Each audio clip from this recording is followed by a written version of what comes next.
নমস্কার বন্ধুরা, welcome to smart kitchen. আজকের রেসিপি আমলকির মোরব্বা।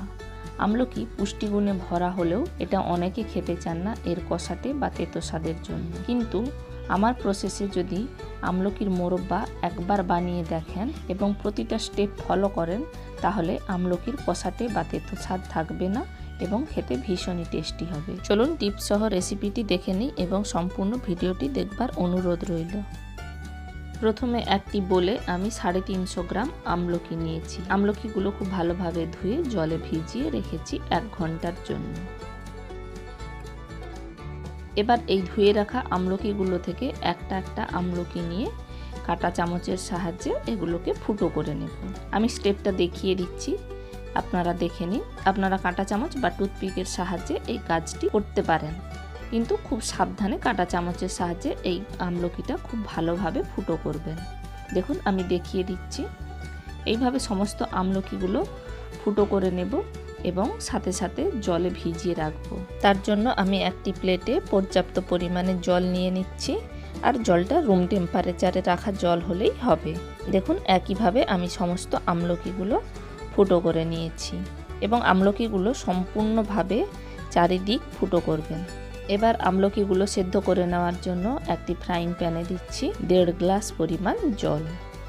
এবার জলে দিচ্ছি 1/4 টিস্পুন গুঁড়ো করে রাখা ফটকিরি। আপনারা এখানে ফটকিরি অবশ্যই ব্যবহার করবেন। ফটকিরি দিয়ে ভালোভাবে জলের সাথে মিশিয়ে জলটা ফুটতে দেব। জলটা ফোটার জন্য কভার করে দিলাম। দেখুন জলটা সম্পূর্ণভাবে ফুটে গেছে। এরকম ফুটন্ত জলেই কিন্তু আমলকিগুলো দেবেন। এবার আমি সমস্ত আমলকিগুলো এই জলের মধ্যে দিয়ে দিচ্ছি, আর ফুটো করে রাখার পর আমলকিগুলো অবশ্যই জলে ডুবিয়ে রাখবেন। এবার আমলকিগুলো একটি স্প্যাচুলার সাহায্যে নাড়িয়ে নেওয়ার পর এটাকে 2 মিনিটের জন্য সেদ্ধ হতে দেব। আবার কভার করে দিলাম। 2 মিনিট পর কভারটা খুলে নিলাম।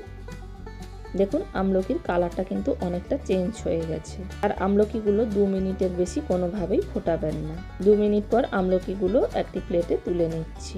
এবার ওই একই ফ্রাইং প্যান পরিষ্কারভাবে ধুয়ে নেওয়ার পর দিয়ে দিচ্ছি 350 গ্রাম চিনি এবং ওই মেজারিং কাপে 1.5 কাপ পরিমাণ জল দিয়ে চিনিটা ভালোভাবে মেল্ট হতে দেব। দেখুন এই সময় চিনিটা খুব ভালোভাবে মেল্ট হয়ে গেছে। এবার ওই চিনির শিরায় দিয়ে দিচ্ছি 3টে ফাটিয়ে রাখা এলাচ আর সেদ্ধ করে রাখা আমলকিগুলো। আমলকি দেওয়ার পর চিনির শিরাতে একবার ভালোভাবে মিশিয়ে নিচ্ছি। এবার এটাকে কভার করে বয়েল হতে দেব 30 মিনিট। 30 মিনিট পর কভারটা খুলে দেখিয়ে দিচ্ছি। দেখুন আমলকির টেক্সচারটা বদলে গেছে এবং শিরাটা অনেক ঘন হয়ে গেছে, কিন্তু আমলকি সম্পূর্ণভাবে সেদ্ধ হয় না এখনো। আবারও এটাকে কভার করে 30 মিনিটের জন্য সেদ্ধ হতে দেব। 1 ঘন্টা পর কভারটা খুলে দেখাচ্ছি আমলকির টেক্সচারটা কেমন চেঞ্জ হয়েছে। দেখুন আমলকির টেক্সচারটা সম্পূর্ণভাবে চেঞ্জ হয়ে গেছে এবং চিনির শিরাটা কতটা ঘন হয়ে গেছে। দেখুন আমি স্প্যাচুলার সাহায্যে দেখাচ্ছি চিনির শিরাটা এতটা ঘন হয়ে গেছে। এবার এই সময় একটি কাঁটা চামচের সাহায্যে কেটে আপনারা চেক করে নেবেন আমলকিগুলো সম্পূর্ণভাবে সেদ্ধ হয়েছে কিনা। আমি কাঁটা চামচের সাহায্যে এটাকে কেটে দেখে নিলাম আমলকিটা সম্পূর্ণভাবে সেদ্ধ হয়ে গেছে। দেখুন আমলকিটা আমি ভেঙে দেখিয়ে দিচ্ছি, সম্পূর্ণভাবে সেদ্ধ হয়ে গেছে এবং ভেতরে রস সম্পূর্ণভাবে প্রবেশ করেছে। এই অবস্থায় রসের সাথে আমলকিগুলো আরেকবার নাড়িয়ে নেওয়ার পর দিয়ে দিচ্ছি 1/2 টিস্পুন পরিমাণ বিট লবণ। বিট লবণের পরিমাণটা আপনারা আপনাদের পছন্দ অনুযায়ী দেবেন, আবার স্কিপ করলেও করতে পারেন। বিট লবণ দিয়ে ভালোভাবে মাখিয়ে নেওয়ার পর এবার গ্যাসের ফ্লেমটা অফ করে দেব। দেখলেন তো কত সহজেই এবং অল্প সময়ে বাড়িতে আমলকির মোরব্বা বানানো যায়, আর এটা খেতে কিন্তু ভীষণই টেস্টি হয়। এবার এটাকে কভার করে সারা রাতের জন্য রেস্টে রেখে দেব। আমলকিগুলো ওভারনাইট চিনির রসে রাখার পর দেখুন পরের দিন এর টেক্সচারটা কেমন হয়েছে।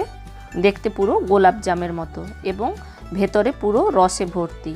আপনারাও বাড়িতে শীতকালে এইভাবে আমলকির মোরব্বা তৈরি করে সারা বছর সংরক্ষণ করে রাখতে পারেন।